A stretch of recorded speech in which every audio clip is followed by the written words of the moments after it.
Hi everyone, welcome back to Beckman's Breakdown. This is episode 4, or 5 if you include the special episode that I did recently on Unsee Yong. This week is all about the Kumamoto Masters, a Super 500 event, and it's the second last tournament that's going to go towards the World Tour Finals. So there were plenty of players that were looking to do really well, get those key points so that they can qualify for the year-end finals. Having said that though, I'm not exactly someone that's too hot on all the kind of particular races, etc. within it, so I'm not actually going to touch too much on the World Tour Finals and the race towards it, but I'm going to focus obviously on all the kind of action that went down, and the vast majority of it is going to come under the section of the champions and finalists, because the players that were there, the players that won, the players that got to the final, that's where a lot of the stories lie. There are a couple of outside that, and I'm going to touch on a few, and for this week I asked for people to give in some questions so that I could cover as many topics as you guys want to have me discuss, and so there's going to come in that's going to come right at the end, so don't worry if you feel I've overlooked some things. I'm sure the questions at the end are going to cover it. So anyway, one last thing about the Kumamoto Masters before we get into it is I absolutely love all Japanese tournaments to watch them, because not only visually do they look really beautiful, but the audio, the sound of the shuttle being hit is so crisp. I don't know why, but especially Japan Open, but it was also here at the Kumamoto Masters. Just the audio of the string hitting the shuttles is just absolutely, it's music to my ears. And the reason I bring this up right now is because I know that through a lot of my videos, audio has always been a thing that a lot of people have mentioned. And there's also, visually on my videos of late, there might be some sort of blur or reflection here. It's because the equipment that I'm filming it on, I think there's an issue with it. So I am looking at updating all my microphone, my audio, my setup, everything, and I'm hopeful by next year, 2025, that it's all going to look much more professional, much better. But anyway, I think I've waffled on long enough for this introduction. I just wanted to put that out there. Let's get right to the action. Let's get into episode 4 of Beckman's Breakdown, the Kumamoto Masters Super 500.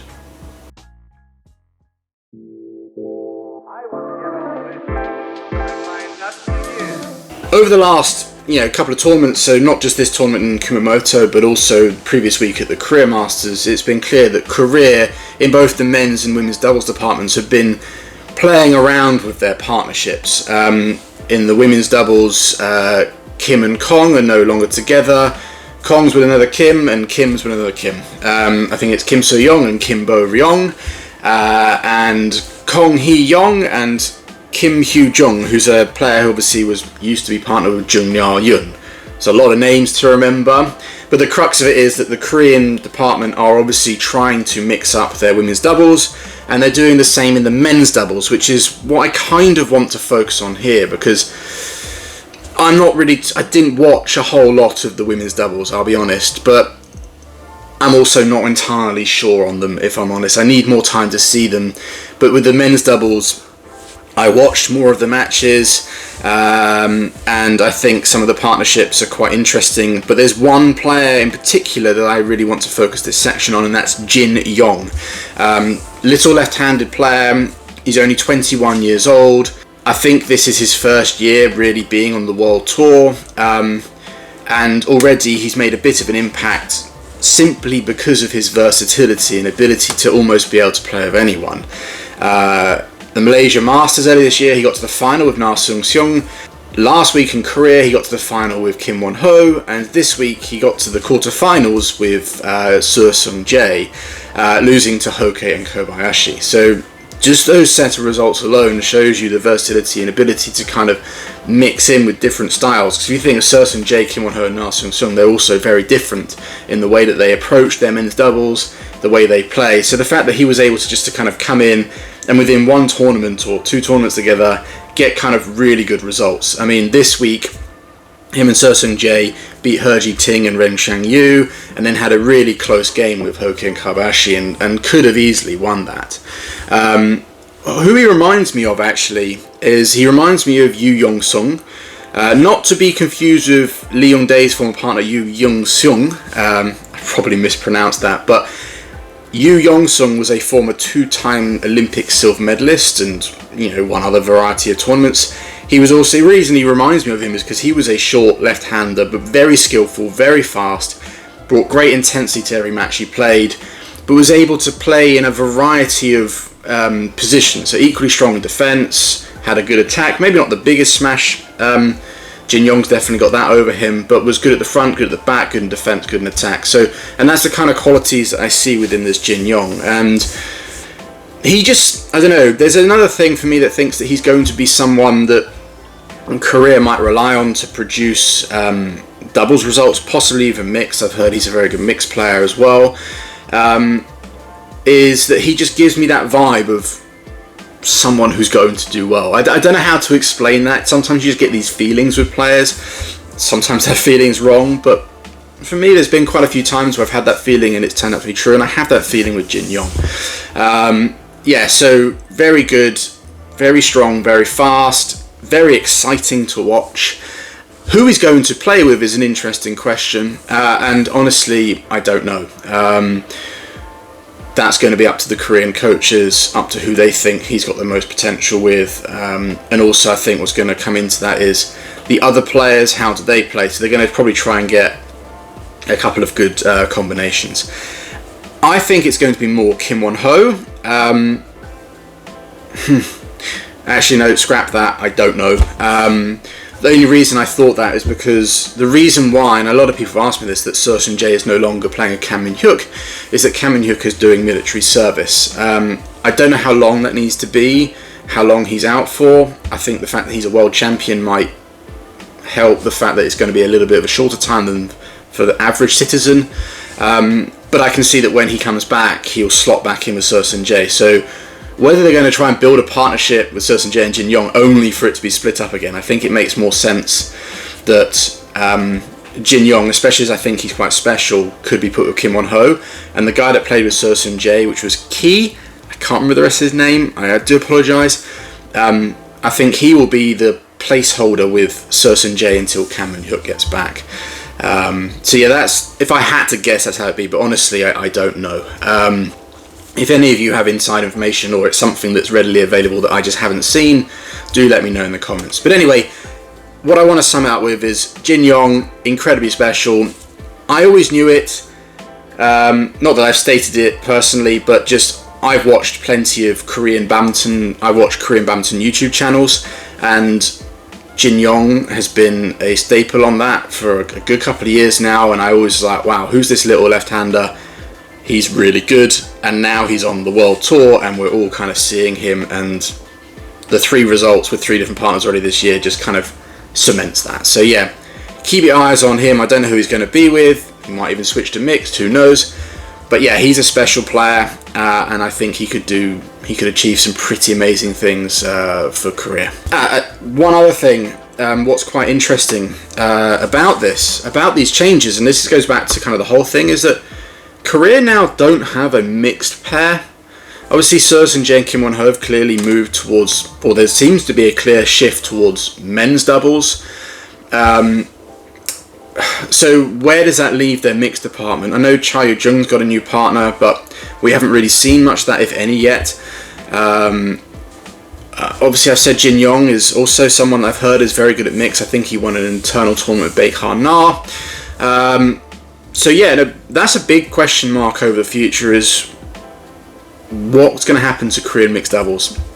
I can't imagine them just completely leaving it. Maybe they've got some players lined up, I don't know, but it seems that the 2 players that have won them the most success, Kim Won-ho and Seo Seung-jae, are shifting solely to men's doubles. So who knows? If any of you, know any of potential mixed pairs that have got that potential to fill that gap, or your thoughts, would you think that either Kim Won-ho or Seo Seung-jae or someone else might move back to mixed doubles? Yeah, let's get some conversation on that in the comments, like everything in this video.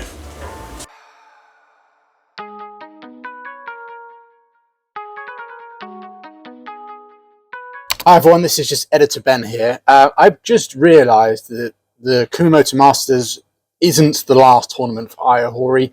It's going to be the China Masters this week that's going on right now. In fact, Ai Ohori just lost earlier this morning. It shouldn't affect too much. Just it was my own oversight here. It was something incredibly easy and simple to check, and I just didn't do it. But still, I think this is still an important section, still makes perfect sense, so please do excuse my minor little error. Okay, back to the video.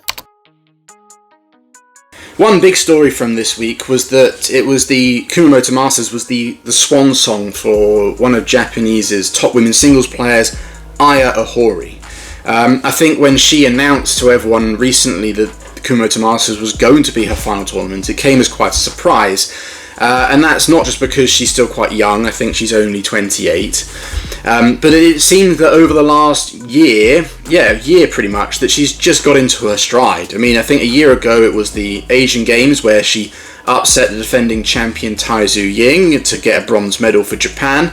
And then I think this year she's also won in Australia and somewhere else, I can't quite remember, but she's won her sole World Tour titles as well. And she's just been one of those players that is steadily finally coming into own, kind of showing the talent that she always had, because she was a World Junior silver medalist, an Asian Junior champion, same age as, Akane Yamaguchi, or they were definitely in the juniors together.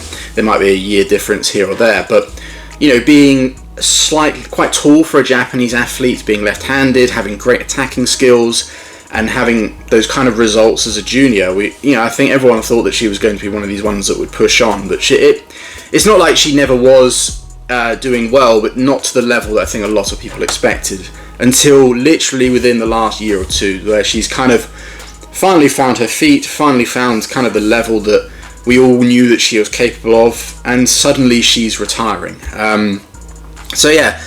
I don't know why. There have been a lot of theories. Some have speculated that because her dad is the guy that's going to take over from Park Ju-bong as the head Japanese coach, that might have something to do with it. I'm not entirely sure. Another one was that people think that she's retired to then move to Malaysia and carry her relationship on with Ong Yu-sin, the doubles player. I'll be honest, I don't follow relationships, but I had no idea if that's a thing. It might just be a running joke. I have absolutely no idea. But again, I'm not sure that would be a reason, because Ong Yu-sin's still active on the tour, so they could easily, their relationship would be better if they were both playing. But anyway, I think those are just kind of like, I'm not sure whether they're serious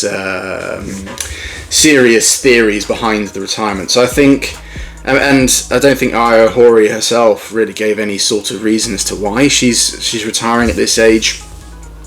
Maybe she feels that she's just can't go on any further. Maybe she feels the Japanese youngsters that are below her are going to take her spot, so she's just going out while she's on top. Who knows? What I do know is that it will be a shame. She will be missed. She's a popular player. I've really enjoyed watching her play. Like I said, I thought that she's done some really good things this last year, but she hasn't quite lived up to her potential, you could say. I'm not going to go into reasons why, because there's no need. I will just say that I wish her the very best. I think she was very happy that she'd have loved to have finished winning the tournament, but I think she was quite happy that she went out losing to Akane Yamaguchi, who they've obviously grown up together. They've spent their whole time on the national team together. Obviously they're quite close, so for them to finish the match, to finish her career losing a match to her teammate Akane Yamaguchi, I think was quite nice for her. So yeah, I wish Ai Ohori the very best of luck. I'm sure that she'll probably continue playing within the internal tournaments like the S&J League and maybe some other tournaments as well. But yeah, no. Best of luck, Ai Ohori.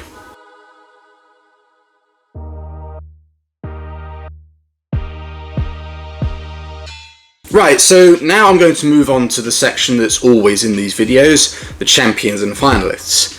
Now, some of you might be thinking, Ben, you haven't really spoken about much before you get to this section. What's going on? Are you skimping on us? And it's no. I have two reasons why. One is that most of the players and pairs I want to talk about were in the finals, so this section is going to be quite lengthy. I'm going to talk about a lot of different things. And secondly, I've obviously, as I told you at the start of this video, I'm adding a Q&A section, and a lot of the questions were centered around other players that I wanted to talk about, so I'll save that for that section. So yeah, not much to talk about at the start, but no, don't worry, I'm not skimping you, there's still plenty to talk about. As always, when it comes to the champions and finalists section, I'm going to go through the finals in order. The first final of the day was the mixed doubles, which was Tom Drukel and Delphine Delroux against Dechapol and Supissara. An interesting match for me, as it was kind of the French pair have been playing together since they were teenagers, so they've been playing together for 9 years, and the Thai pair have been playing together for 3 tournaments. So the vast difference in their kind of experience as a pair was absolutely vast, and you could see that throughout the match.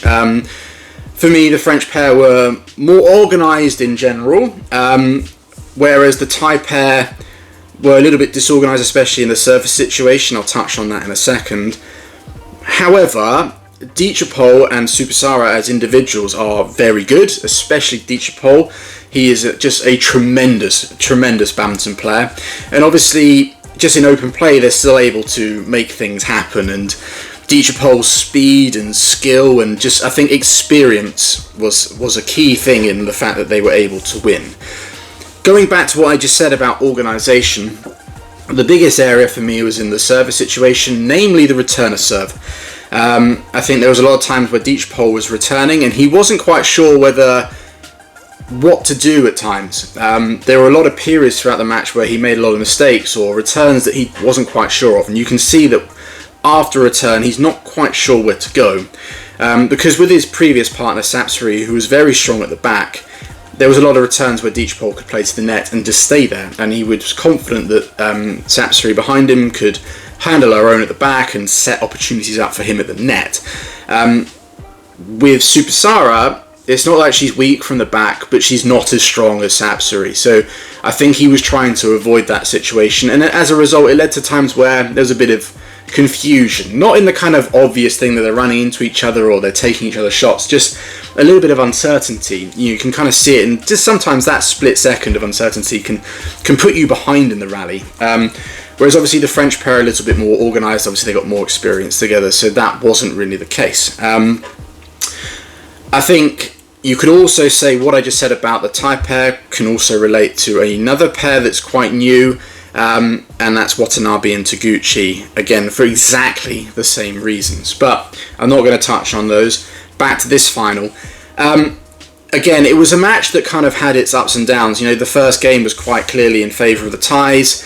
I think that was mainly due to the start the French had. They played way too quickly and played into Dechapol and Supissara's hands. They were able to counter them with speed and pace.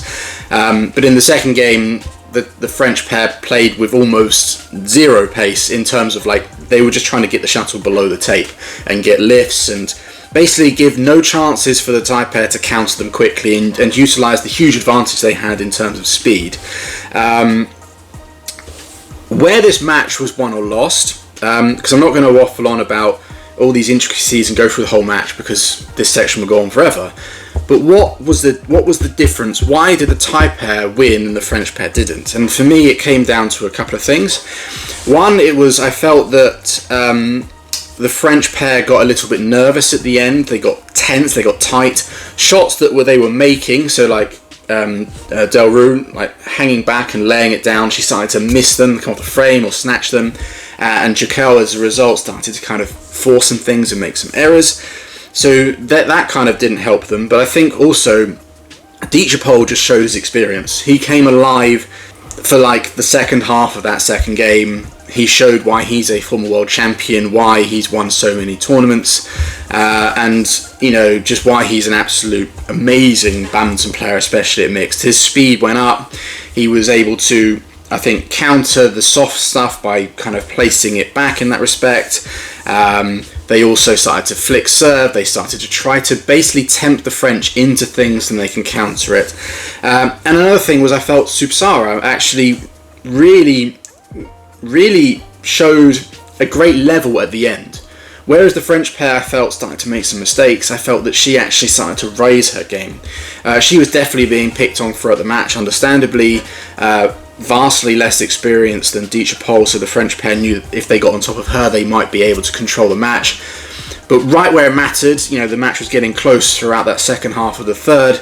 She actually really played a very tight game and started to do the kind of things that Del Rue was doing, laying it down and getting the lift for Dechapol. So, yeah, I think the French pair got a little bit tetchy, a little bit nervous, and the Thai pair, Dechapol, showed us all why he's an amazing player and achieved the things that he has. And Supissara just really solidified herself and played an excellent end to the game. So I think that was kind of what decided it for me.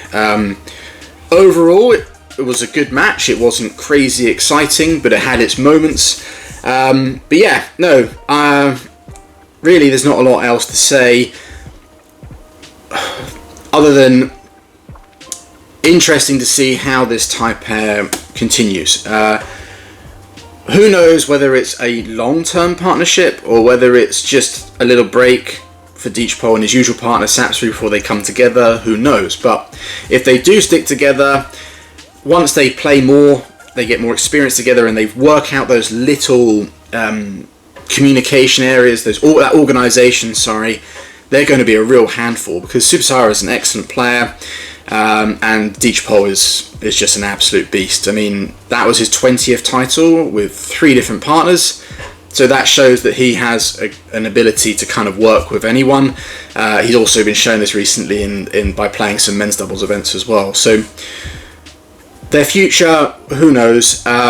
But yeah, if they can get a bit more organised, then we might see them in more finals as we go on. And for the French pair, it was great to see them back in a World Tour final. They're an extremely good pair when they're on it. I think what made a big difference for them throughout this whole week was Delphine Del Rue was playing really well. Tom Dechapol is usually pretty solid. They actually remind me of the Adcocks in a way. That classic mixed where the guy behind, like Chris Adcock and Tom Dechapol, are very, very powerful, very early in the mid-court. Nothing like crazy, exciting and exceptional, but just very good at what they do. And Delphine's just there laying it down. So good to see them back in a final, and it'd be interesting to see if they can take the confidence from this moving forward into this week in China and into 2025. So the next final was the women's doubles, and that was the Japanese pair, the new Japanese pair of Mayu Matsumoto and Yuki Fukushima against the Olympic silver medalists and world number ones and hot pair at the moment, Liu Shengshu and Tan Ning.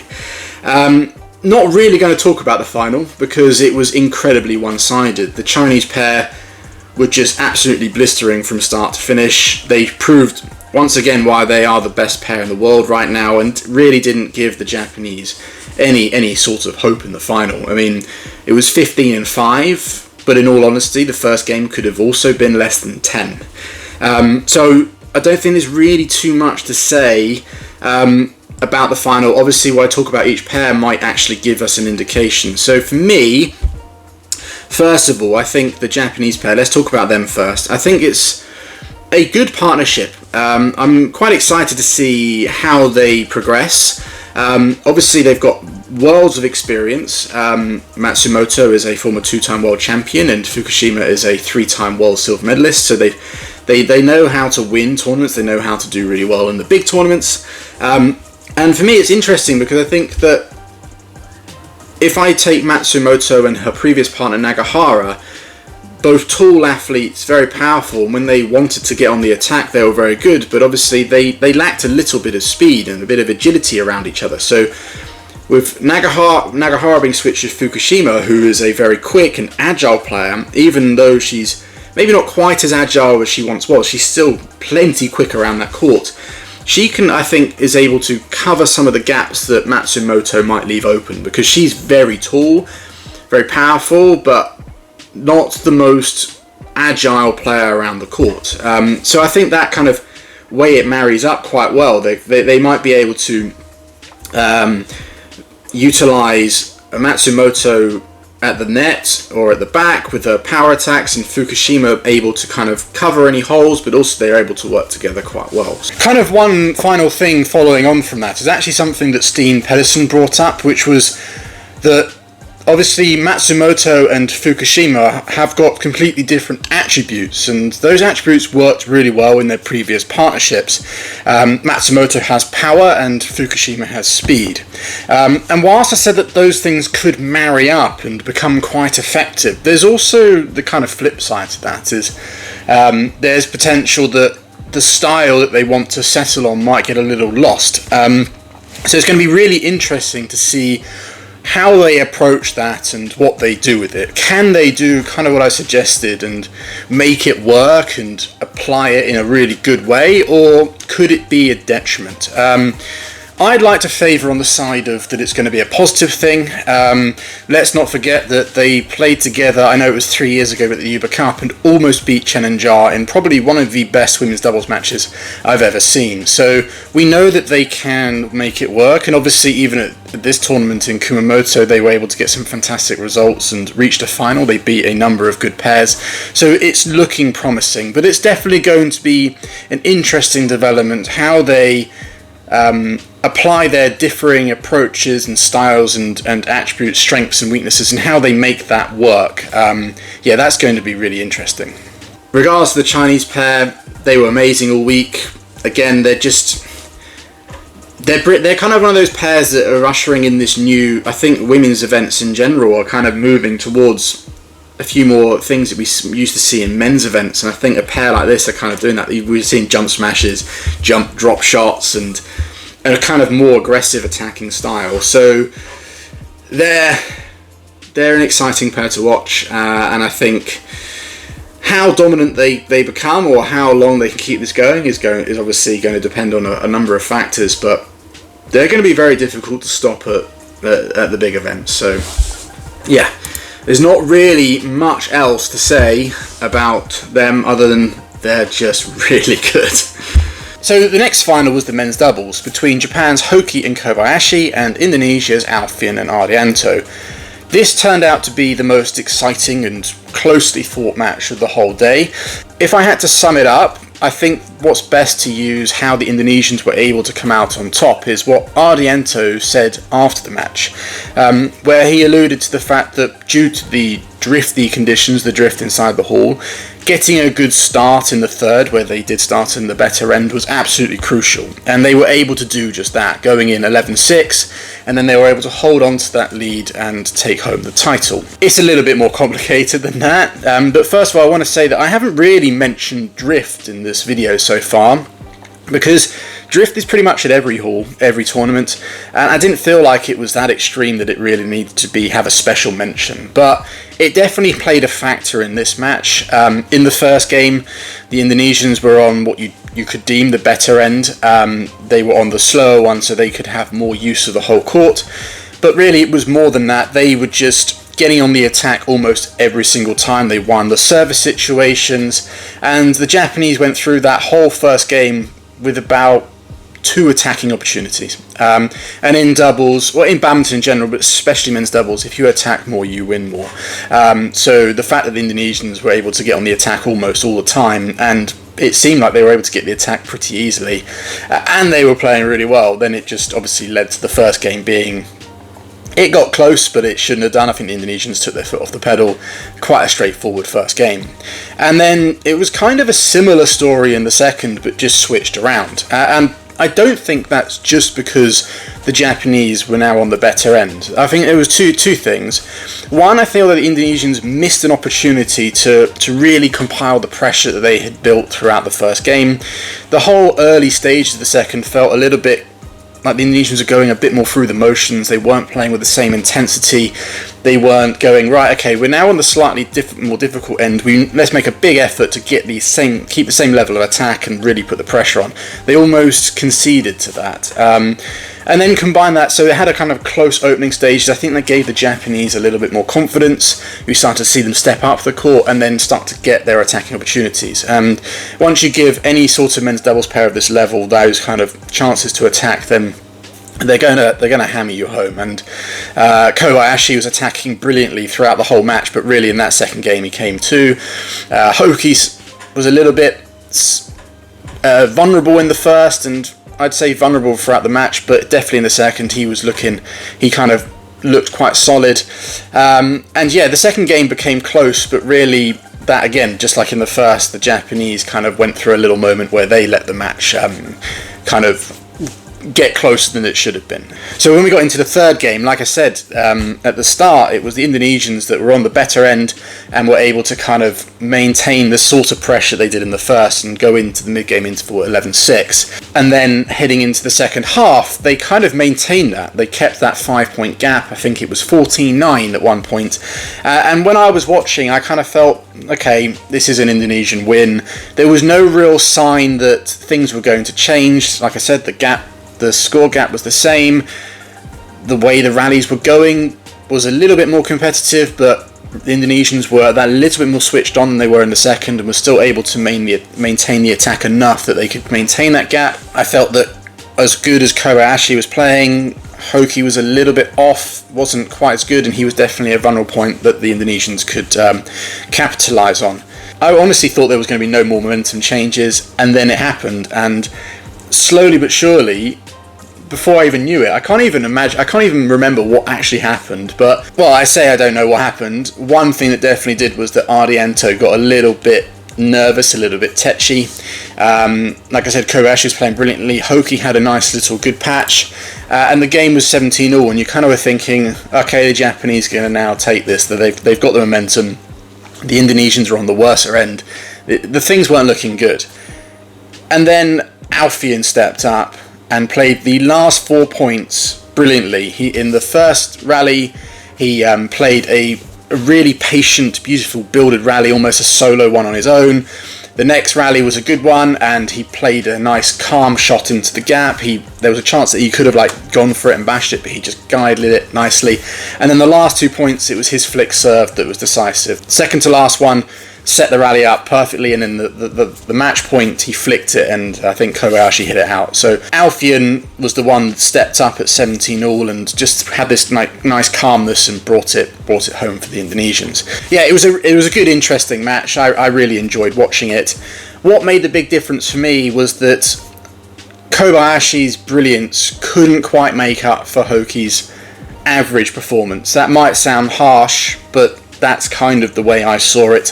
Whereas for the Indonesians, if one of them, like say Ardianto at the end, got a little bit nervous or had a bit of a bad patch, Alfian was able to kind of be there and steady the ship. So they were both able to kind of steady any sort of slump quite nicely, and were just that little bit more clinical at the end. Like I said, Alfian was absolutely sublime in those last 4 rallies when it looked like the momentum was changing. So yeah, the Indonesians together in general were able to help each other a lot more, whereas I feel the difference in the level of the Japanese was just too great. There was just too much for him to make up. So yeah, it was a great match, and congratulations to the Indonesians. The next final was the men's singles, and that was China's Li Shifeng against Malaysia's Leong Junhao. A surprise finalist, Leong Junhao. I don't think anyone predicted him getting to the final at the beginning of the week.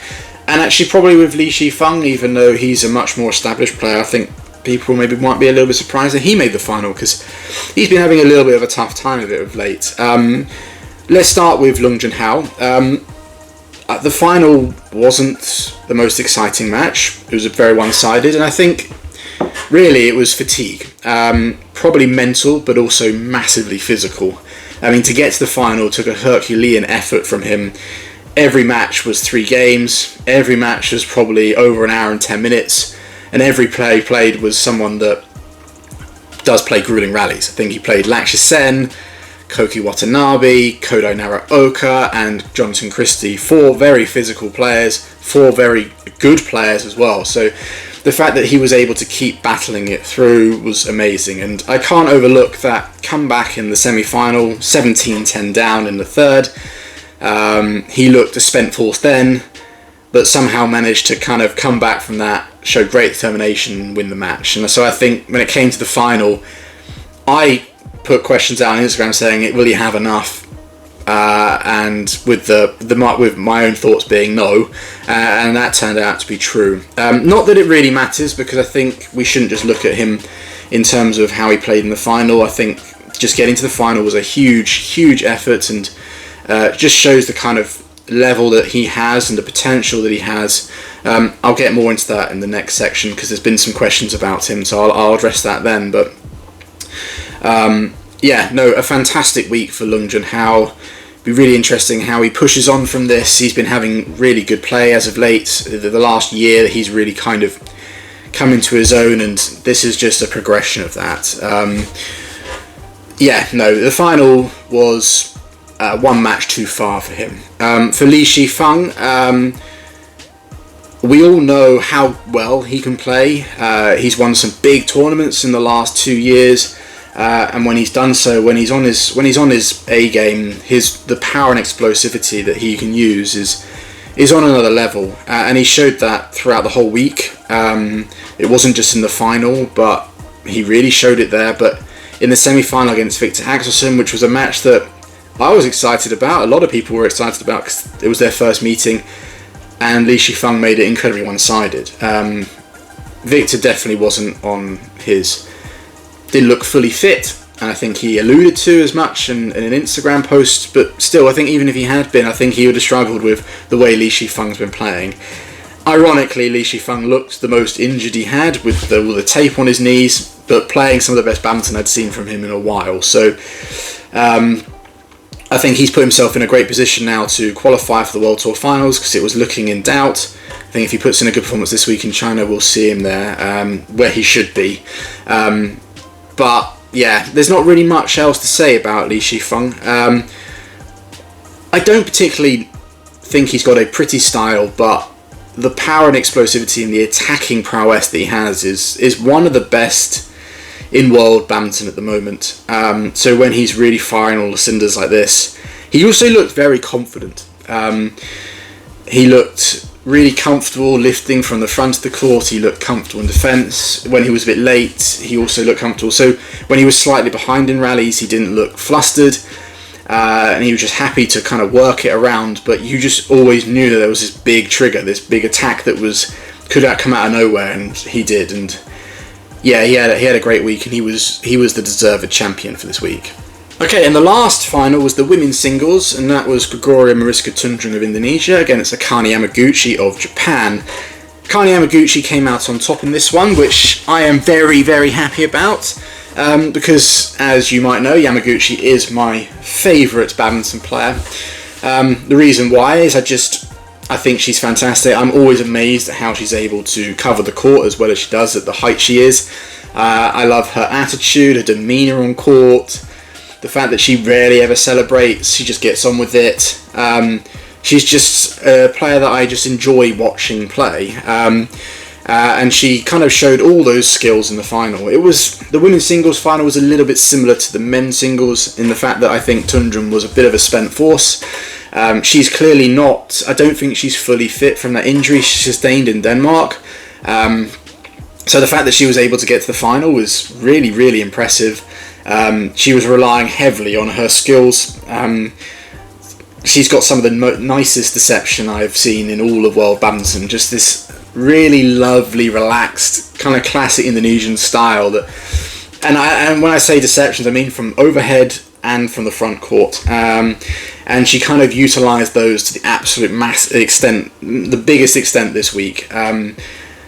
Even more so than usual. I mean, she usually does use them a lot, but I felt that I was noticing them even more this week. Maybe she wasn't feeling as comfortable, so she was trying to win rallies that little bit quicker by utilising it. And I think that's where she came unstuck, because I think she was a bit tired, but also Yamaguchi is one of those players that can just chase absolutely everything down. She also has the experience. She knows how to kind of nullify a lot of deceptive players' shots, like, using deep pushes into the centre.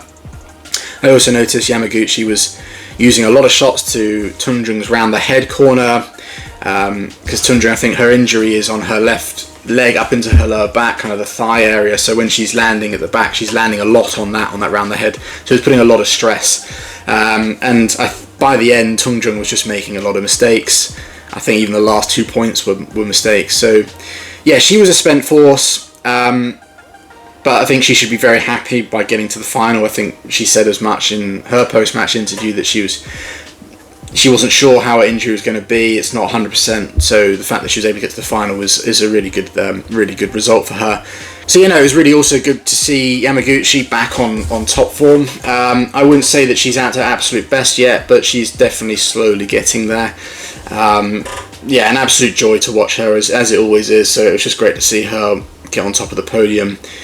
And like I said, it was her ability to get back that one more shuttle, utilise the round the head corner of Tunjung and pressure the areas that she obviously clearly wasn't looking too comfortable in, and then just kind of, if in doubt, don't give away any angles and just kind of take away Tunjung's ability to be able to play these deceptive shots as much as possible. So deserved winner for Yamaguchi. Great to see Tunjung back in the final, playing as well as she was after injury, especially playing that well considering she's not at full fitness.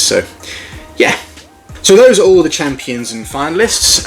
Congratulations to those champions and congratulations to the finalists. The vast majority of the people that came runner-up either put in some great performances, were brand new pairings, or have been struggling with form and have finally got themselves back into a final. So it was really good to see.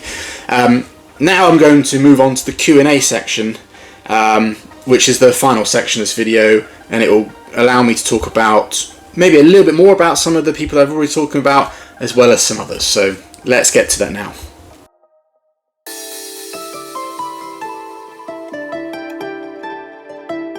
Okay, so like I just said, this is a brand new section to Beckman's Breakdown, and it's probably going to be like the champion and finalist section, something that's always going to be here.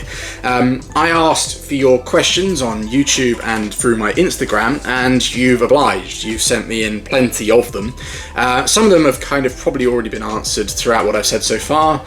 Some of them are about players and pairs that I've already spoken about, so I wanted to save my thoughts on that for the questions because I thought they were really good questions, and some of them are about other players. So I've given quite a few, so I'm going to read them out and then go through them. So there were plenty of questions on Leong Junhao, almost the most aside from one other person, and they were questions like, can he be a top 10 player?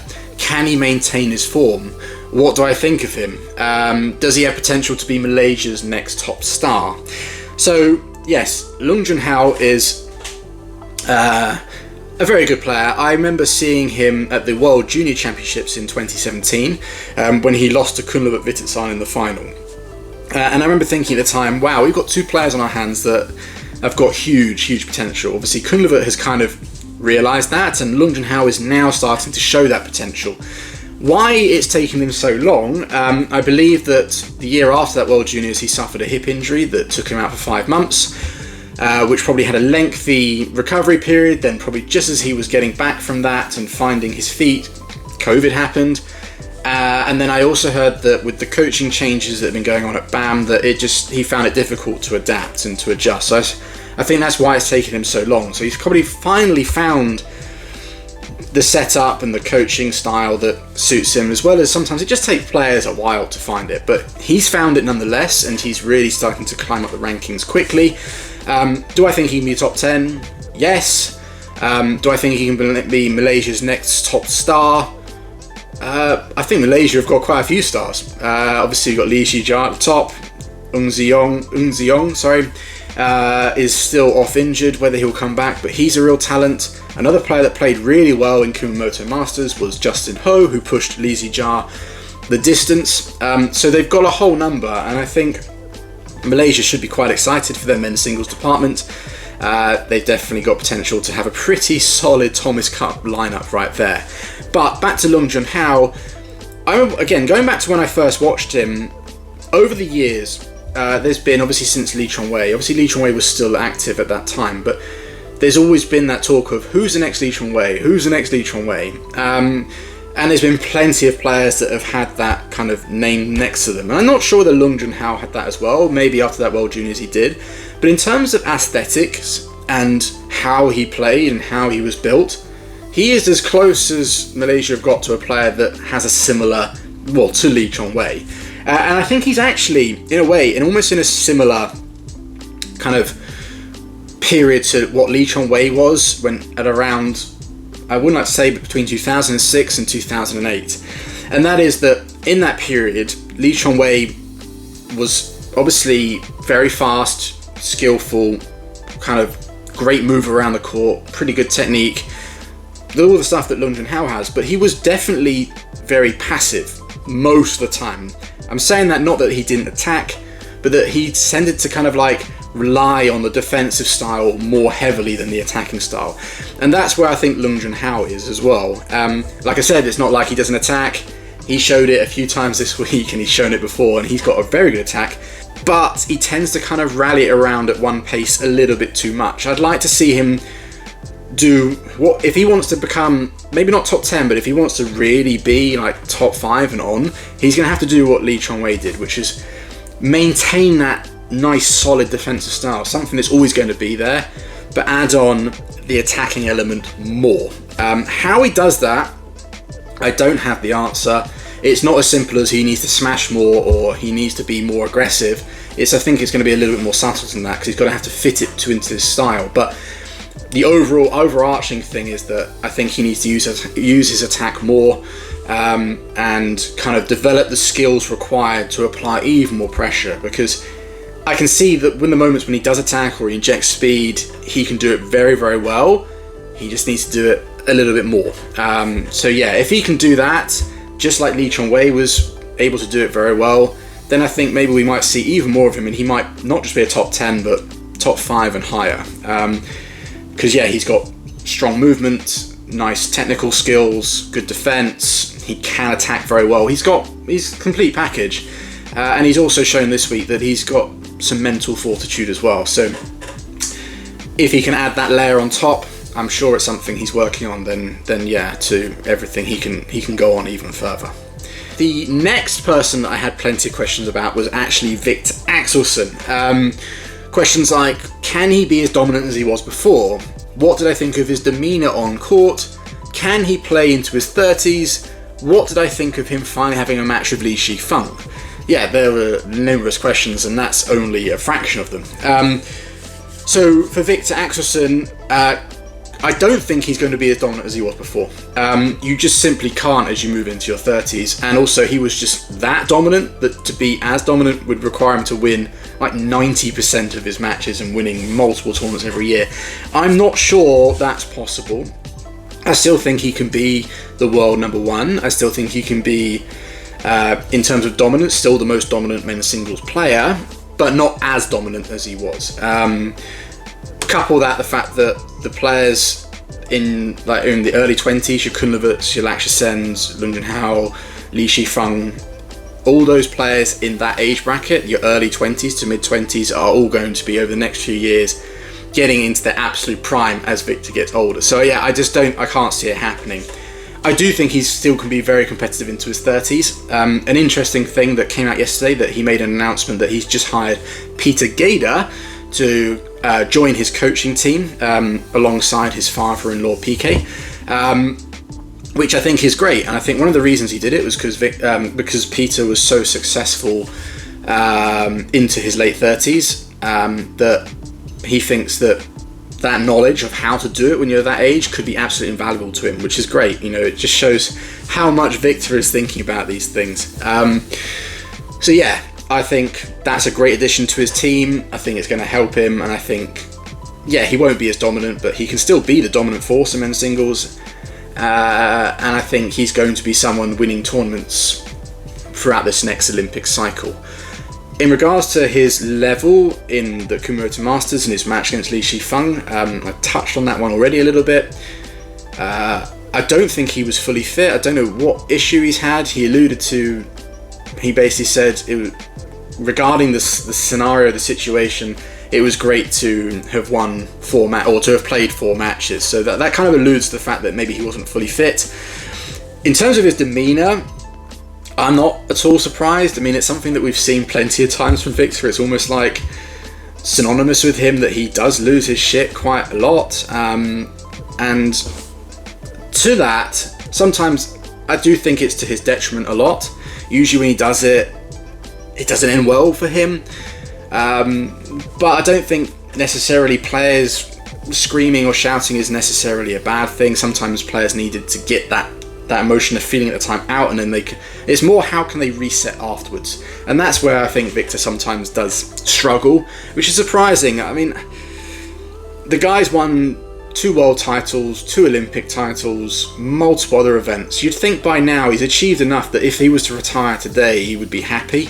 And so you think he'd kind of chill. Like, yeah, of course, if you're competitive, you still want to win, but you've done it all. So for me, it just shows just how competitive the guy is. And even, like I said, hiring someone like Peter Gader at this stage, just to bring the element of some experience of a player who did a lot of things into his 30s, just shows that he's not done.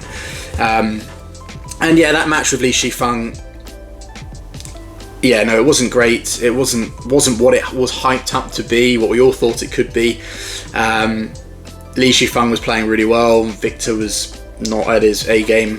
Let's wait till they're both going at it and playing well. I think that could still be a great match. The one they had this week was a bit of a letdown, to be honest. Okay, this one's an interesting one actually. What decides if you watch the match or not? So obviously you're probably asking, obviously when I watch tournaments to do these videos, I can't watch every single match. That's what I'd love to, but outside of making videos, I do coach and I do other work, which obviously takes my time away from watching. So what decides that I watch it is basically 2 things, or 3 things. One would be, was it a good match to watch? 2, is it something that's got an intrigue, an interest? Is there going to be something that I potentially might want to talk about? I will watch those matches. And 3 is like, sometimes I might have overlooked a match, but then loads of people are talking about it, or something interesting went on within it, and I'm like, okay, what's happened, and I'll go and watch it. Obviously, sometimes I'll just also, 4th reason, I'm just watching matches. If I have time at home and I've got hours, I've got a free afternoon, which doesn't happen often, I will just sit there and I will just watch whatever match comes on. But yeah, no, I try to watch as much as I can. I watch a lot of the highlight videos where they just show the rallies, because that can save on a lot of time. But yeah, no, matches that are interesting, that have possibly a really nice angle, matches that I knew were close and tight and I want to know what happened, or the vice versa, matches that were incredibly one-sided, what happened, I want to know that. And also just matches that people are generally talking about. So I've always watching these ones with one eye on what I'm going to talk about in these episodes. I'd love to watch absolutely every match, but that's just not possible. So yeah, I hope that answers your question. Yeah. What makes Dechapol perform so well with different mixed partners? So yeah, I already talked a lot about Dechapol. The guy is just amazing badminton player, and the fact that he's won now 20 titles with 3 different partners. I mean, what makes him good? I mean, he is just a really good player. He's very fast, very skillful. Yeah, when it comes to players being able to adapt, I'm not quite sure there is an answer what makes them good. I think most top players, a player that's won the world championships, let's not forget, I think if you're of that level, I think you could probably play with a lot of different players and still do well. I think majority of players in a similar boat that we haven't seen play different partners could also do it, but they just don't, because they either have their partner that they have for their whole career or whatever, or when they do change, they're at the twilight, so they're never going to be as good. So yeah, I don't think it's something that is inherently special to just Dechapol, other than he's just really good, he knows what he's doing, and I think when it comes to his partnerships, he's clearly a very good, not leader in terms of like a strong leader, but just someone who's relaxed, and I can imagine that he's making his new partner Supissara feel really comfortable on court. He looks friendly, was the way I'd put it, and just very encouraging and chilled out, and just that allows, I think, people to feel comfortable around him, and just combine that with the fact that he's just really, really good and can play in all sorts of scenarios. Just yeah, that's why he's been able to do so well with multiple partners. Kodai Naraoka seems to be trying much more attack in his defensive style now. Thoughts? Yes, I'm assuming you're just basically trying to ask, is Kodai Naraoka trying to be more attacking? And I believe he is. He's always going to have that defensive style that he's known for. That's always going to be his more comfortable style and more his fallback. But he's definitely trying to become more aggressive. For me, he reminds me of he's like a men's singles version of Yamaguchi. And where Yamaguchi started to really come into her own was when she started to add attack to her game. She still hasn't lost that defensive qualities. You know, we saw that in abundance in the final in this tournament. And Naraoka's going to be the same, but obviously he can't go winning round after round where he has to play 50-60 shot rallies multiple times and be on court for an hour and a half every round. That's just not going to be possible. So the fact that he's trying to add to that attacking layer is really good, and it's something that he should be able to do because he's really skillful. But we haven't really seen much of that because he's just trying to basically just bore and run people off the court. So he is definitely trying to be more attacking. It still needs more time, but it's great to see. And to go back to the first question in this section, in a different way, this is why I'm saying when I talked about Leong Junhao, I don't know specifics because, say, Naraoka also needed to add it, but it's going to be different between him and Leong Junhao. So yeah, how he does it's going to be different. But yeah, Naraoka definitely is trying to be more attacking, and I am all for it. Okay, last question, and it's another interesting one. Do you think the men's singles field is wider than it's been in a while? Since the Olympics, it feels even more open. The men's singles field, men's singles discipline, has been open for a long time, definitely throughout this whole year, I'd say. I know before the Olympics, Yuki was winning a number of tournaments and was the dominant force, but even if you take him out of it, underneath that, if you look beyond just the winners, the people that were getting into later rounds, it was a whole mix of players, and it seemed anyone could beat anyone, and that's obviously carrying on past the Olympics. And I think it's not just privy to the men's singles. I think the men's doubles is in a similar situation, so the men's discipline is incredibly open. I think it could stay that way for a while. It'd be interesting that, like I said to you about when I was talking about Viktor, the players that are in their early to mid 20s, there's a group of them. Could they form their own group that rise to the top and kind of take over? It's a possibility, but I'm not sure we're going to see that for a little while. I don't know, actually. It's difficult to say, but yes, men's singles and men's doubles is incredibly open. I think that's exciting because you're never quite sure who's going to win. It means you're not like going, oh, it's Viktor again, or it's Shiuchi again. You're like, oh, this player is fully fit, or hasn't quite got an injury, or has a good week. Anyone can win. And then there's factors like you go in, like we've just had the Kumamoto Masters, we go into the China Masters. It could be a whole different lineup from the quarterfinals or semi-finals onwards. It could be a completely different. So for me, that keeps things interesting. I think everyone wants to see a player be dominant. Obviously they want to see their player be dominant, whether they're from their country or just their favourite player.